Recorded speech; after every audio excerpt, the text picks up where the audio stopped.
అందరికీ నమస్కారం. నేను జాకిర్ హుసేన్. భారతీ సిమెంట్ ఆ కార్పొరేషన్కి ఇప్పుడు ప్రభుత్వం నోటీసులు జారీ చేసినట్టు తెలుస్తోంది. అయితే 15 రోజుల కల్లా వివరణ ఇవ్వాలంటూ కూడా తెలిపింది. సో ఇదే అంశం మీద ఒకసారి వివరణ తీసుకుందాం, డీటెయిల్స్ పూర్తిగా తెలుసుకుందాం. ప్రస్తుతం స్టూడియోలో జర్నలిస్ట్ జగదేవ్ గారు ఉన్నారు, ఇంటర్వ్యూలోకి వెళ్ళిపోదాం. Hello sir. సార్ ఏంటి సార్ ఇష్యూ? అంటే మైనింగ్ విషయాలు కావచ్చు, సో ఆ సిమెంట్ రాయి ఏమైనా అక్రమంగా ఏమైనా చేశారంటారు?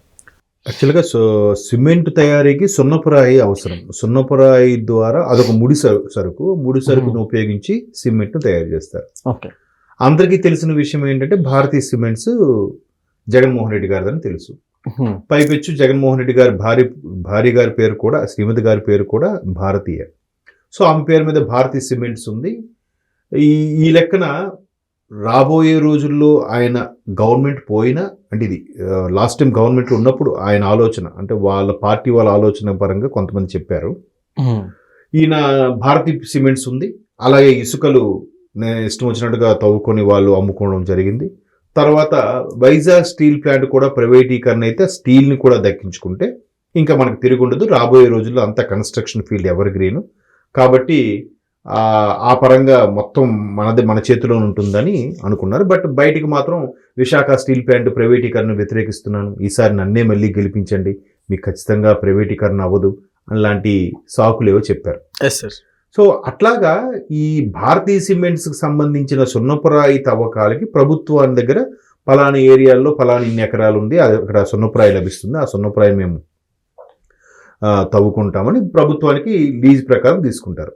అది కూడా ఎలాగంటే లైక్ టెండర్ లాగే పిలిచి, లేదంటే లాటరీ సిస్టమో ఏదో ఉంటుంది కదా, మ్యాక్సిమం టెండర్ లాగా పిలుస్తారు. అలా పిలిచి చేయాల్సింది వీళ్ళదే కదా అధికారం, వీళ్ళ ఇష్టానుసారమే కదా అంతా.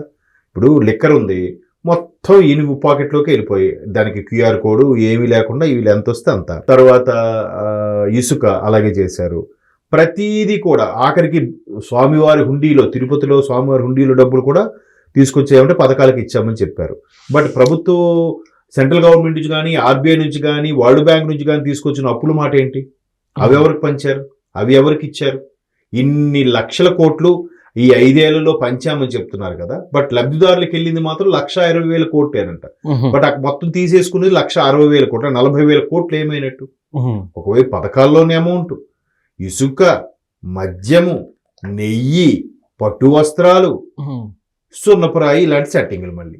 సో ఇలాంటి సెట్టింగ్లు చేసినప్పుడు 2021 మరలా 23లో ఏదైతే కేంద్ర ప్రభుత్వం దాన్ని ఏమంటారు, LOIA ఏదో అంటారు, లెటర్ ఆఫ్ ఇంటెంట్ ఏదో అంటారు, దాని ప్రకారము ఎవరికి చెందాలో వాళ్ళకే చెందాలి అనేటట్టుగా టెండర్ వేసుకుంటే వాళ్ళకి ఇవ్వాలి. కానీ అవేవి లేకుండా ఒక అధికారం మాదే ఉంది కదా అని చెప్పి గవర్నమెంట్ ఆర్డర్ ఇచ్చినట్టు లెటర్ మీద సైన్ చేసి ఇప్పించారట. ఎవరు అడుగుతాడు? ఎవరు ప్రశ్నిస్తారు? ప్రభుత్వ అధికారులు ప్రశ్నించాలి. ప్రభుత్వ అధికారులు ప్రశ్నించేంత సీన్ ఉందా? ఒకవేళ ప్రశ్నించినా వాడు సస్పెండ్, వాడిని అరెస్ట్ చేయడం, ఇంకేదో చేసేవారు. చాలా ఆడవాళ్ళు కూడా ఇబ్బంది పెట్టిన సందర్భాలు చాలా ఉన్నాయి. ప్రభుత్వ మహిళా ఉద్యోగులు నేను చెప్పేది ఇక్కడ ఆడవాళ్ళంటే. సో అలాంటి భారతీయ సిమెంట్ సంబంధించి ఏదైతే దానికి మొత్తం జగన్మోహన్ రెడ్డి గారు శ్రీమతి భారతీ గారు దానికి చైర్మన్గా ఉన్నారో మొత్తం సంథింగ్ ఆవిడది ఇప్పుడు ఏదైతే ఉందో ప్రభుత్వం దాని మీద నోటీసులు జారీ చేసింది. మీరు ఈ నెల 15 రోజుల్లోపు వివరణ ఇవ్వాలి, 15 days అని. అంటే ఎన్ని ఇచ్చినా పెడచెవులు పెడతారు. ఇప్పుడు ఇలా వివరణ ఇమ్మన్నారు కదా, వెంటనే కోర్టులు వేస్తారు. సార్ ఇది కూడా ఒకవేళ కక్ష సాధింపుకి ఎట్లా చేస్తున్నారని కామెంట్స్ చేస్తారంట. ఆబ్వియస్లీ చేసేస్తారు. ఎందుకంటే ఈ మధ్యకాలంలో ఒక ఆయన సోషల్ మీడియా కయ్యమని ఎగురుతున్నాడు. ఎందుకు ఎగురుతున్నాడు అంటే, నాకు జగన్మోహన్ రెడ్డి గారు చెప్పారు నేను ఖచ్చితంగా అరెస్ట్ చేస్తారు, ఇబ్బంది పెడతారని. అలాంటి వాళ్ళు అరెస్ట్ చేస్తే వాళ్ళు హీరోలు అయిపోతున్నారు. అరుచుకొని గొప్ప ఏదో స్వతంత్ర సమర యోధుడు జైలుకి వెళ్ళి వచ్చాడు అన్నట్టుగా ఫీల్ అవుతున్నారు.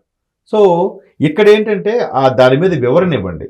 మీరు 21లో మొన్న 24 ఎలక్షన్లు 2 నెలల ముందు కూడా ఫిబ్రవరిలో కూడా ఇప్పుడు మళ్ళీ భారతీయ సిమెంట్స్కే తవ్వుకోమని లీజుకి ఇచ్చారంట. సుమారు 500 ఎకరాలు ఎంతో సున్నపురాయి బట్టీని సంబంధించి. అలాగే వాళ్ళకి ఇంకో ఫేవర్గా ఏసీసీ సిమెంట్ వాళ్ళకి కూడా ఇచ్చారంట. బట్ రామ్కో సిమెంట్, అదే మద్రాస్ సిమెంట్స్ లిమిటెడ్ అని ఉంటుంది రామ్కో సిమెంట్, బట్ వాళ్ళకి మాత్రం మొండి చేయి చూపించారు. అంటే వాళ్ళకి నచ్చింది అయితే ప్రతిదీ. నాకు ఇప్పుడు తర్వాత అర్థమైంది ఏంటంటే, చాలా మంది అనేది ఏంటంటే, నిజంగా జగన్మోహన్ రెడ్డి గారు ఒక బిజినెస్ మ్యాన్, ఒక మంచి ఎంటర్ప్రీనర్. ఆయన రాజకీయాల్లోకి వస్తే సరే ఆయన మీద ఉన్న కేసులు ఎలిగేషన్స్ తప్పించుకోవడానికో కాపాడుకోవడానికో వస్తాడు. పైపెచ్చు బిజినెస్ మ్యాన్ కాబట్టి ప్రతిదీ బిజినెస్ కోణంలో ఆలోచించి బిజినెస్ ఎక్స్పాండ్ చేస్తాడు. ఆ బిజినెస్ ఎక్స్పాండ్ చేయడం వల్ల వేరే వేరే బిజినెస్ పెట్టడం వల్ల సామాన్యులకి పని దొరుకుతుంది.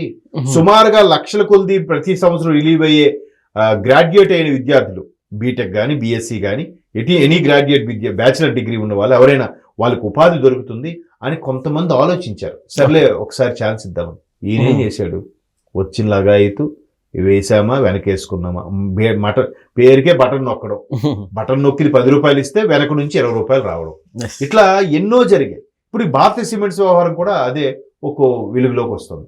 మరోవైపు ఇది చాలదన్నట్టు ఆ సరస్వతి పవర్ ఇష్యూ ఒకటి నడుస్తుంది. ఆమె ఎవరిది షర్మిల గారి వ్యవహారం. అసలు వాస్తవానికైతే సరస్వతి పవర్ సంబంధించిన ఆ షేర్లు కానీ కంపెనీ లావాదేవీలు కానీ ఆమెకే చెందినట్టుగా అన్ని ఇచ్చినా కూడా ఇప్పుడు మరలా ఆ గిఫ్ట్ డీడ్గా ఏదైతే ఇచ్చారో, గిఫ్ట్ డీడ్గా మేము అప్పుడు అన్ని టర్మ్స్ అండ్ కండిషన్స్ బాగున్నప్పుడు ఇచ్చాం, ఇప్పుడు ఇవ్వడానికి ఇష్టం లేదు. ఇది ఎక్కడ లెక్క? ఒకసారి ఇచ్చేసిన తర్వాత మళ్ళీ తీసుకోవడం, వెనక్కి తీసుకోవడం ఏంటి? అన్న ఒకసారి ఇచ్చాడంటే ఎవరికి వెనక్కి తిరిగి తీసుకోవడం అంటారు కదా, మరి ఇది వెనక్కి తిరిగి తీసుకోవడం ఏంటి?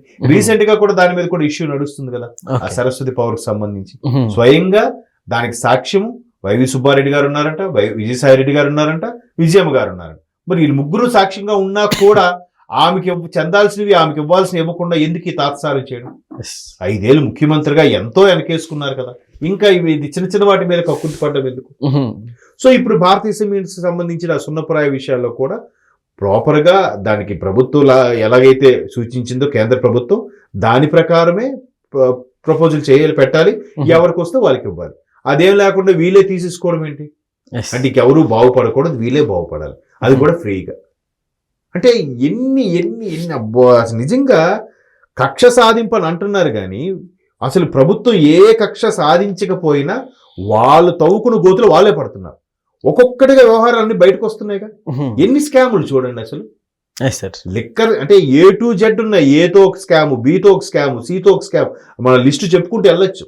లిక్కర్ స్కాము, అదేంటిది నెయ్యి, లడ్డు, స్వామివారి ప్రసాదం నెయ్యి కూడా ఏమిటండి, టికెట్స్, ఆడుదాం ఆంధ్రాలో క్రికెట్ కిట్లు, ధాన్యము, తర్వాత వేయింగ్ మిషన్ స్కాము, ఎన్ని ఎన్ని చెప్పమంటారు ఒక్కొక్కటి. అసలు నిజంగా దాంతోపాటు ఇవి ఫ్రీగా లీజుకి తెప్పించుకోవడం, తవ్వుకోవడం, 4 రాళ్ళు వెనకేసుకోవడం, మళ్ళీ మామూలు. ఇప్పుడు ఒకవేళ ఏమనంటే ఇదంతా కక్ష వెంటనే ఎవడో ప్రెస్ మీట్ పెడతాడు. ఇప్పుడు కొత్త వాళ్ళు పెడుతున్నారు, ఇంతవరకు వాళ్ళ ముఖాలు మనం చూడలే, ఎందుకంటే చాలా మంది సీనియర్లు వెళ్ళిపోతున్నారు కదా.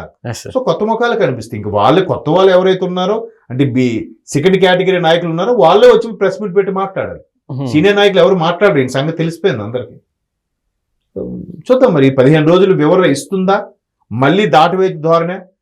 కోర్టులు మొట్టికాయ పెడితేనే భయపడిన వాళ్ళు ప్రభుత్వం నోటీస్ జారీ చేస్తే ఏం భయపడతారు? చూద్దాం ఏం జరుగుతుందో. Okay sir, thank you.